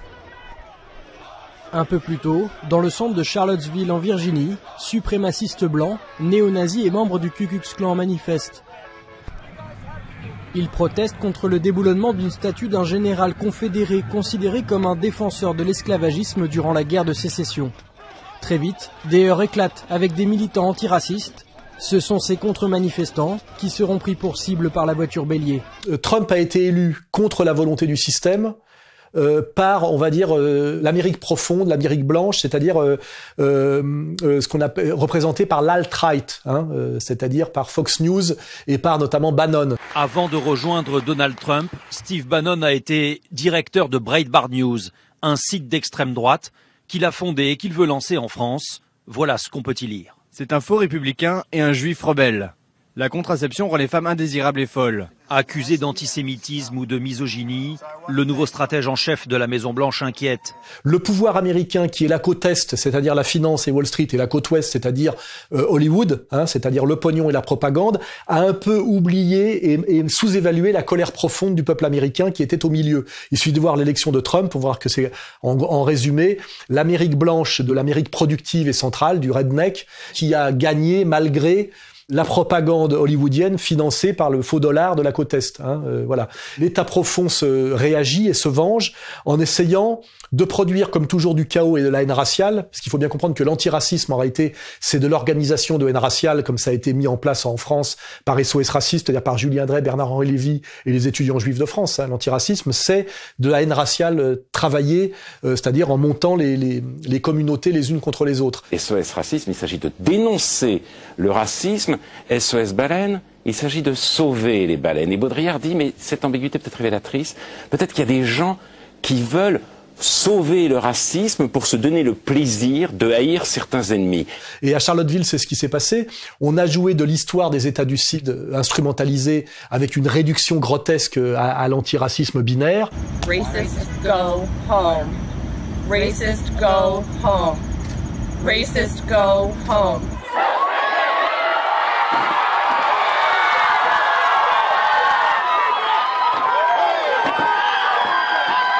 Pour effectivement essayer de pousser les Noirs des États du Sud contre les électeurs de Trump et mettre en porte-à-faux Trump et ses électeurs. What about the alt-left that came charging at the, as you say, the alt-right? Do they have any semblance of guilt? This was so your campaign Let me ask you this. What about the fact they came charging with clubs in their hands, swinging clubs? Do they have any problem? I think they do. You had a group on one side that was bad, and you had a group on the other side that was also very violent. And nobody wants to say that, but I'll say it right now. Et là-dessus, on a effectivement les mouvements financés par Soros qui s'appellent Live Black Matter et qui en France donnent les soutiens à la famille de voyous Traoré. Hein, voilà. On voit bien d'ailleurs que Soros a des succursales dans tous les pays du monde et qui finance d'ailleurs aussi le petit Glucksmann pour commettre ses exactions en Ukraine. Hein. Ils n'hésitent pas d'ailleurs à utiliser quand il le faut des néo-nazis. Il n'y a pas de problème. Hein. Donc c'est comme ça qu'il faut comprendre aussi la manière dont on déstabilise ce pauvre Trump, otage de la Maison-Blanche, de l'État profond, par effectivement du racisme organisé et manipulé, et notamment ce qui donne les émeutes de Charlottesville, où on déboulonne des statues du général Lee, qui est un mec inattaquable sur le plan de l'antiracisme, en réalité, avec une relecture simplifiée, binaire et ultra-violente, qui se réduit à racisme-antiracisme, ce qui donne en France l'histoire de France réduite à Ouria Boutelja. La France est un pays qui a une identité impériale, coloniale, qui est dominante. Les identités des pays dominants, monsieur, sont des identités réactionnaires.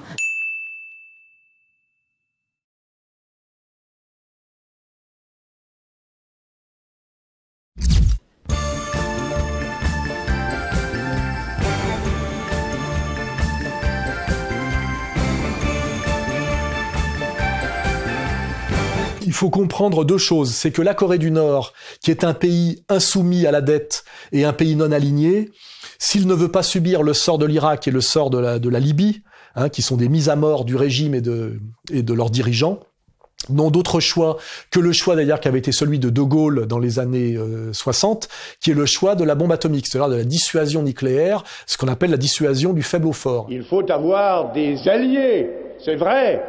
Et la France, d'ailleurs, donne l'exemple de la fidélité à ses amis et à ses alliés. Mais il ne faut pas avoir de protecteurs. C'est la raison pour laquelle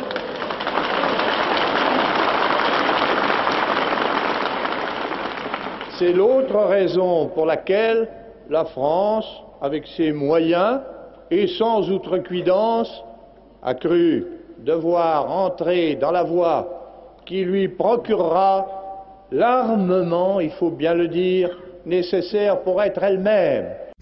Donc la stratégie et la démarche nucléaire, comment dirais-je, de la Corée du Nord est parfaitement cohérente. Elle n'est pas du tout délirante. Et on voit pas pourquoi des gens qui ont la bombe atomique et qui s'en sont déjà servis sur des populations civiles, je rappelle les États-Unis d'Amérique, c'est les seuls qui l'ont fait, interdiraient à un petit pays comme la Corée d'avoir la bombe comme la France là. Que ceux qui l'ont et qui l'ont utilisée interdisent à ceux qui l'ont pas de l'avoir, ça me fait doucement rigoler. Hein. Ça c'est la première remarque.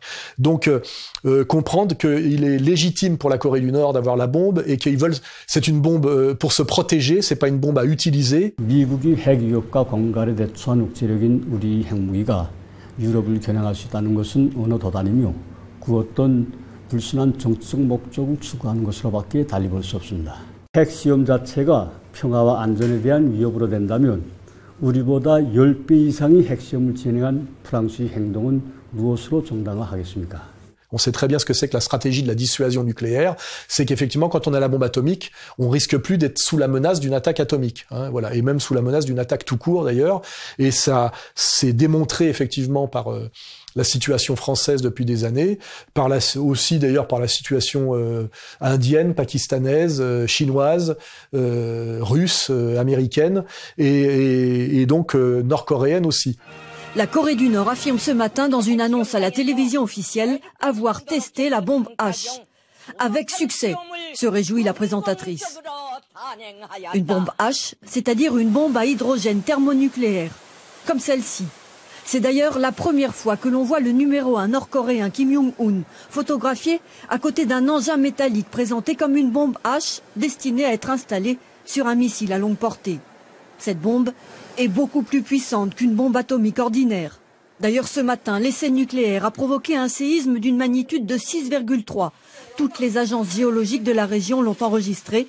Il a eu lieu au nord-est du pays. Cet essai est probablement le plus puissant et ce qui change aussi, c'est que la Corée du Nord a expliqué qu'elle était capable de le miniaturiser et de le placer sur un missile intercontinental. Et on se souvient que cet été, la Corée du Nord a procédé à 2 essais de missiles qui pourraient toucher les États-Unis.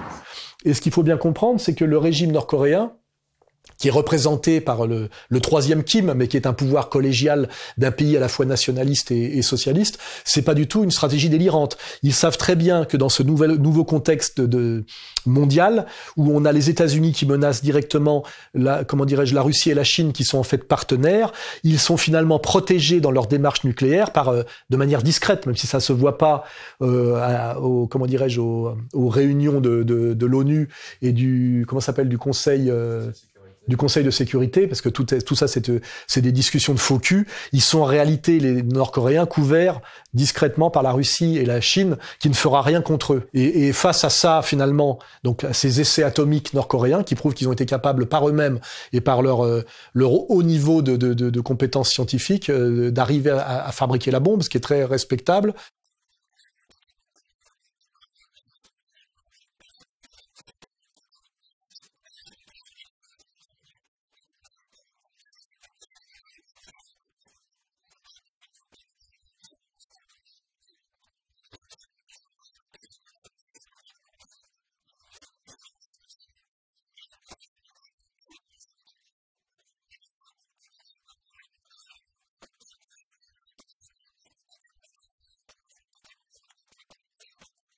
Ils savent très bien que Trump peut aboyer tant qu'il veut, et aboyer d'autant plus sur la Corée qu'il a laissé Poutine liquider Daesh en Syrie. Hein. Il y a aussi peut-être un peu un jeu de Trump. Hein. C'est aussi un très bon acteur, et tout sauf un crétin à mon avis, et un type qui essaie quand même malgré tout de faire ce qu'il peut par rapport à ce qui était son programme électoral, qui n'était pas du tout d'aller attaquer la Corée du Nord, parce qu'il voulait manger un hamburger avec le maréchal, le président. En réalité, Trump gueule, mais ne peut rien faire, comme l'a d'ailleurs bien dit Lavrov. По Ираку американцы ударили исключительно потому, что у них была стопроцентная информация, что не осталось там никакого оружия массового уничтожения. Но вот и дальше эта мысль развивается в следующем направлении, уже в направлении Северной Кореи. По Корее американцы не нанесут удар, потому что они не то что подозревают, они знают точно, что у нее есть ядерные бомбы. И президент Путин не раз, обращаясь к этому вопросу, говорил, что невозможно себе представить, что у американцев или у кого-то еще есть стопроцентная информация обо всех без исключения объектах. Понимаете, это... Я сейчас не защищаю Северную Корею. Я просто говорю о том, что с таким вот анализом согласны практически все. Donc les Coréens sont très intelligents et très cohérents dans leur démarche. On est dans tout sauf dans un régime de tarés. Hein, voilà. Hein. C'est plutôt Trump qui fait un numéro de guignol un peu pitoyable. We will have no choice but to totally destroy North Korea. Et les médias qui se ridiculisent une fois de plus en étant que les tapins de l'idéologie dominante et en ne faisant absolument pas leur travail d'analyse sérieux. Voilà. Donc, je suis allé 2 fois en Corée, pas du tout parce que je suis un mec hyper courageux au moment où on risquait une attaque atomique. J'y suis allé parce que j'avais fait cette analyse que les Coréens ne risquaient rien sur le plan d'une attaque imminente. Et je peux vous dire que quand j'étais en Corée du Nord, j'y étais 2 fois, il n'y avait aucune alerte et aucune militarisation à Pyongyang. Les Coréens du quotidien et le régime se comportaient comme si la paix était certaine. Hein, voilà. Donc, ce qui veut dire que les Coréens sont tous, en termes d'intelligence stratégique, de vision diplomatico-militaire, sont tous sauf des couillons. Hein, ils ont une fenêtre et ils en profitent et ils se dotent de la bombe atomique et ils ont parfaitement raison. Ça cache quelque chose. Moi, je dis que ça cache quelque chose.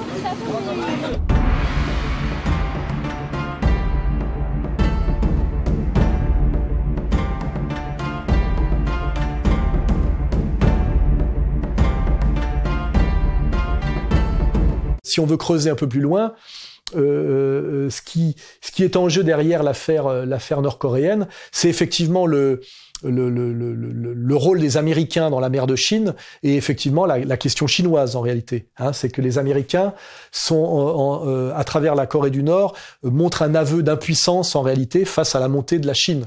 Les places financières asiatiques dans le vert. Lundi, le nouveau tir de missiles nord-coréen ne semble pas avoir eu d'impact sur l'ouverture des marchés. La Chine demande aux États-Unis de ne pas lier le dossier du nucléaire nord-coréen aux discussions sur le commerce entre les deux puissances. Une réaction qui fait suite au tweet de Donald Trump qui accuse Pékin d'inaction face à Pyongyang. Nous estimons que le problème du nucléaire nord-coréen et celui des échanges commerciaux sino-américains sont deux sujets distincts, appartenant à des domaines complètement différents. Pour finir sur cette question, en réalité, aucun pays de la région ne voulait d'une intervention américaine en Corée du Nord. Les Coréens du Sud ne le veulent pas, parce qu'effectivement, leur capitale, Séoul, est à portée de missiles balistiques, même traditionnels, de l'armée nord-coréenne, bien que les Coréens me disent qu'ils attaqueraient jamais la Corée du Sud, parce que c'est leurs frères, et qu'eux sont pour la réunification des deux Corées, comme le sont d'ailleurs les Sud-Coréens, hein, c'est les Américains qui empêchent ça. North Korea is a regime arming with missiles and weapons of mass destruction while starving its citizens. States like these and their terrorist allies constitute an axis of evil, arming to threaten the peace of the world. En quelques mots, l'administration Bush anéantit des années d'efforts de rapprochement nord-sud. Aussitôt, Pyongyang retrouve ses réflexes de forteresse assiégée. Je rappelle que la Corée du Sud est une base militaire américaine qui menace en permanence la Corée du Nord et pas l'inverse. Les Coréens du Nord ne menacent pas les États-Unis d'Amérique, hein, faut bien le rappeler. Qui menace qui systématiquement, hein, voilà. Mais ni les Japonais ni les Chinois n'ont intérêt à un conflit local. Hein. Donc les Japonais se plaignent des essais nord-coréens, mais ça leur permet d'exiger du réarmement et ça permet aux Américains de leur vendre de l'armement. Donc tout le monde est content. Les Chinois qui font semblant de tancer les Nord-Coréens sont finalement très contents que les Nord-Coréens continuent de servir de zone tampon entre la Corée du Sud, qui est une base américaine, et la frontière chinoise directe. Alors Pékin applique bien les nouvelles sanctions des Nations Unies, limitant les importations et les exportations, surtout de pétrole vers la Corée du Nord. C'est un prix non négligeable, mais ce qui inquiète le plus l'Empire du Milieu, c'est sa perte d'influence envers son voisin et surtout de perdre son rôle de gendarme de la région au profit des Américains, car ce que redoutent le plus les Chinois, c'est une chute du régime de Pyongyang, ce qui voudrait dire à terme une réunification des deux Corées et donc, Leïla, des Américains à la frontière.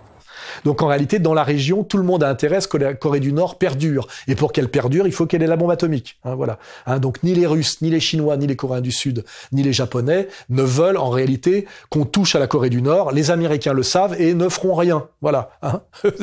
C'est la conclusion. Et c'est ce qu'auraient dû dire les analystes sérieux quand j'ai entendu tous les connards et les bouffons à Légion d'honneur parler de la Corée du Nord. Les régimes qui sont claquemurés mentalement, qui sont dans une forme d'autarcie, d'enfermement mental, tout en gesticulant intelligemment, à certains moments, il peut y avoir une sublimation de l'apocalypse. Comme si c'était l'Ouganda, hein, l'Ouganda d'Amin Dada. For I am the world's strongest general. Ask my soldiers. Ask those who have had the honor of boxing me. Ask my wives. Donc j'ai fait un petit résumé sur la Corée du Nord et j'annonce que j'y retournerai une troisième fois, que je soutiens ce très beau pays insoumis et non aligné, national, socialiste, asiatique. Hein, voilà.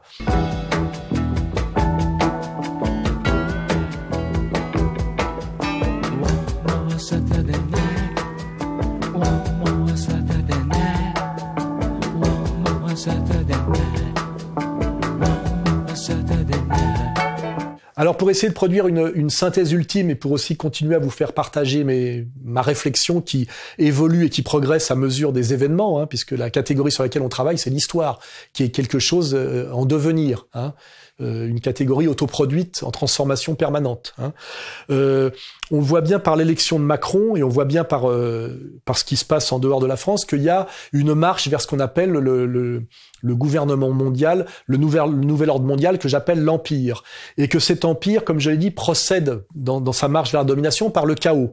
Chaos par la destruction des nations, chaos par la racialisation des rapports sociaux. Cette marche de nouvel ordre mondial par le chaos procède par deux par deux chemins qui correspondent à deux, on va dire, ce qu'on appelle les supermaçonneries, par deux réseaux d'hyperclasse, mais qui sont deux réseaux un peu concurrents, qui ne sont pas fusionnés, hein, mais qui concourent vers le même résultat. C'est-à-dire qu'ils ont le même objectif, et c'est un peu comme deux équipes, hein, un peu comme la gauche et la droite, qui sont tous les deux au service finalement de la domination, mais tantôt c'est le PS, tantôt c'est l'UMP, vous voyez, mais en fait, ils sont au service des mêmes. Monsieur le Président, Monsieur le Président, Monsieur le Président, Monsieur le Président du CRIF. Ces deux supermaçonneries de marche en avant vers le gouvernement mondial et ce que j'appelle l'empire par le chaos, on va dire que c'est le chaos par le choc de civilisation, et on va dire par Daesh, c'est-à-dire par la terreur islamique, hein, et ça correspondait au réseau auquel était affilié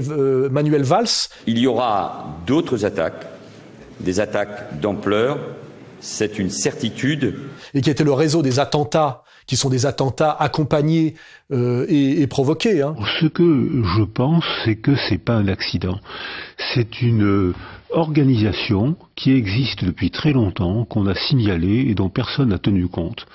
On met la haine dans des quartiers en difficulté, c'est intentionnel, c'est une politique, on met la haine, on repère ces enfants en détresse sociale, psychologique et sociale. On repère ces enfants, on leur offre des stages de formation militaire, à la guerre. Vous dites ce sont des groupes terroristes, c'est ça que vous faites habituellement. Non, c'est des groupes politiques qui utilisent le terrorisme comme une arme parce que c'est une arme efficace et économique. C'est pas cher. Les acteurs finaux, c'est-à-dire les petits terroristes, ne sont jamais que des manipulés. Non, mais la responsabilité, c'est nous qui l'avons. C'est-à-dire que c'est nos gouvernants, quelle que soit leur couleur, qui ont abandonné culturellement les gosses de ces quartiers et qui donc les ont soumis à des manipulateurs. Donc je trouve qu'il est tout à fait important de dire que l'immense majorité des musulmans ne sont pas coupables, mais qu'il y a une démarche totalitaire, qu'elle soit musulmane, juive, chrétienne ou laïque, il y a une démarche totalitaire qui, elle, est dangereuse. Donc ça, c'était on va dire la stratégie de domination par le chaos du choc de civilisation et par Daesh, hein, c'est le chaos par la décapitation, et l'autre stratégie par le chaos, c'est le chaos par la décadence des mœurs. Et on va dire que c'est la stratégie LGBT contre la stratégie Daesh. Et là, on a la présidence Macron contre l'échec, on va dire, de Manuel Valls.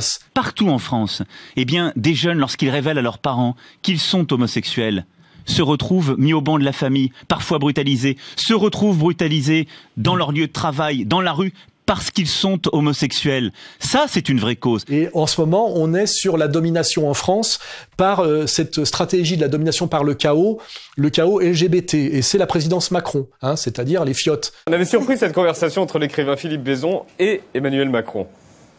T'as une protection particulière sur ça? Bah, j'ai le Macao. Oui, un Macao. J'ai le Macao. Un mec qui chose du 54. Ça fait rêver sur le reste, mais... Ouais. C'est pas Valls, c'est Macron. Soyez fiers d'être juifs et français. Il faut bien comprendre cette alternance et cette concurrence des réseaux. Et c'est ces deux supermaçonneries et ces deux stratégies de domination par le chaos qui sont aujourd'hui en concurrence et qui constituent, je dirais, les deux mamelles de la gouvernance mondiale. Hein. LGBTisme, Daesh, enculade, décapitation, choc de civilisation, théorie du genre. Vous voyez ? Comprenez bien ça, c'est la nouvelle, comment dirais-je, donnée majeure qu'il faut intégrer.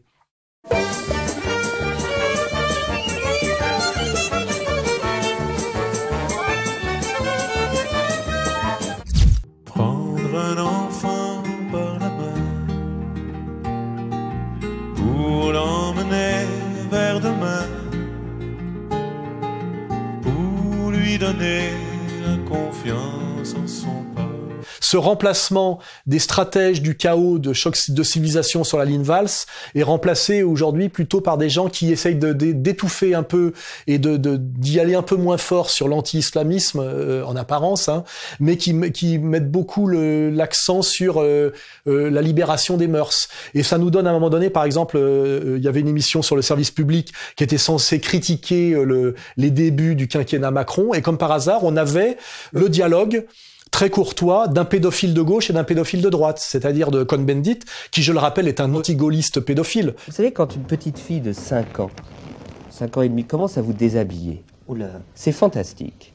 Je vois pas très bien où est sa légitimité en tant que commentateur du débat politique. J'en ai marre de ces débats, parce que c'est toujours tout le monde joue son rôle. Et puis de l'autre côté, nous avions un autre pédophile, celui-là de droite, puisqu'il a été ministre de la culture de Sarkozy, il m'insulte d'ailleurs régulièrement, celui-là, Frédéric Mitterrand. Au-dessus de 14 ans, c'est dégueulasse. C'est Michael Jackson. Donc effectivement, sous le règne Macron, nous avons comme commentateur politique, et nous faisons dialoguer un pédophile de gauche et un pédophile de droite. On est bien dans une logique là, non pas de banalisation de l'anti-islamisme par notamment Zemmour, qui est un peu d'ailleurs sous le boisseau en ce moment, mais de banalisation de la pédophilie, vous voyez. Et puis, si on veut aller un peu plus loin, on a eu l'intégration dans l'émission de Ruquier, je rappelle homo militant, de la folle hystérique, incestueuse, Ango née Schwartz. Je ne suis pas une femme politique. Non mais vous êtes une intellectuelle qui prend des positions. Je ne suis pas une intellectuelle. Je suis une artiste. Un petit peu, mais c'est la même chose, arrêtez. Non, c'est pas la même chose. Mais vous intervenez dans le débat public pour donner votre opinion, vous avez appelé à voter François Hollande, vous avez fait des choses. J'ai pas appelé à voter François Hollande. Donc effectivement, faut pas s'étonner de voir une Ango cooptée à la grand-messe du samedi soir et du service public, alors qu'elle est ouvertement folle alliée, mais protégée par le bouclier de la communauté de lumière, et effectivement, incestuée, hein. Formée pour accueillir la parole. Non mais moi, attendez, moi je retourne dans ma loge, c'est pas possible, moi je peux pas entendre des trucs pareils. Qu'est-ce qui vous énerve ? Non mais arrêtez. Comment on fait dans un parti politique ? Mais on ne fait pas dans un parti politique la question des agressions sexuelles, enfin. On le fait avec l'humain, on le fait avec des oreilles, on le fait parce qu'on a des yeux, on le fait parce qu'on écoute.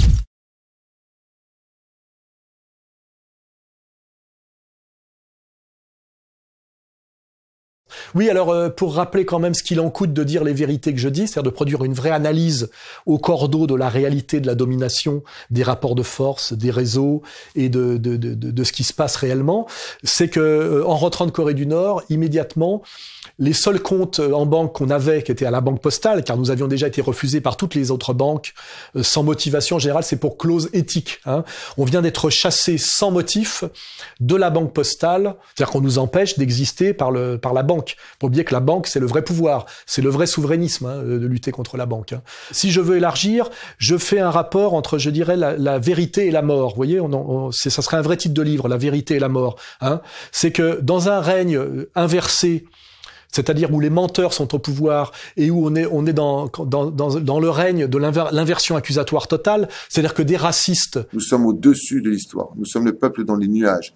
Dont le but, au nom de la race, c'est la domination mondiale. Les nations du monde se prosterneront devant les Juifs. C'est-à-dire peupler l'une terre promise, mais qui prétendent être une minorité agressée et qui règne selon l'antiracisme et sur l'antiracisme. Il y a eu quelques problèmes du point de vue de qui ?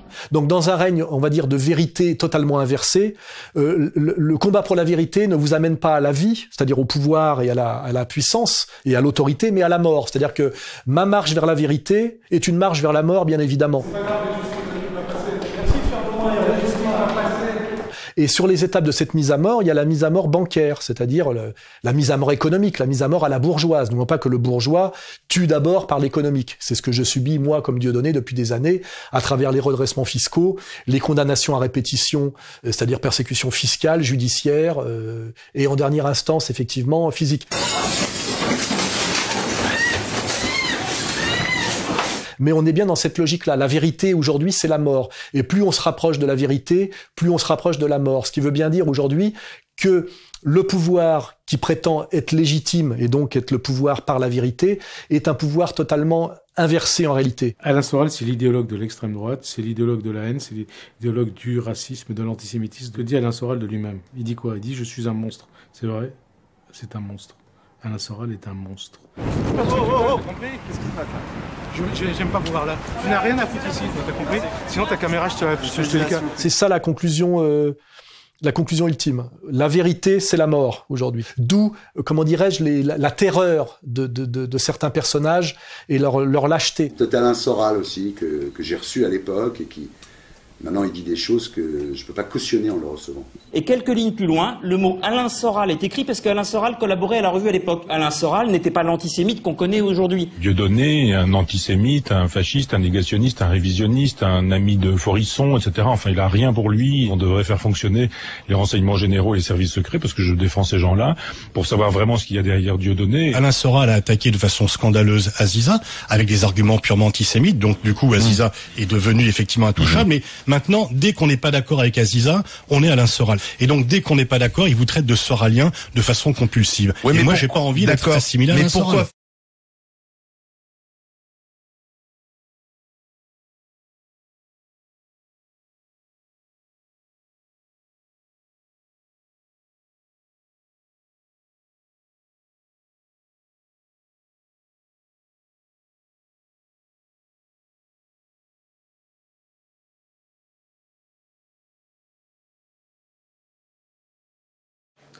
Alain Soral, merci. Bah, je vous en prie, à la prochaine, si Dieu veut. Et la banque, et la LICRA.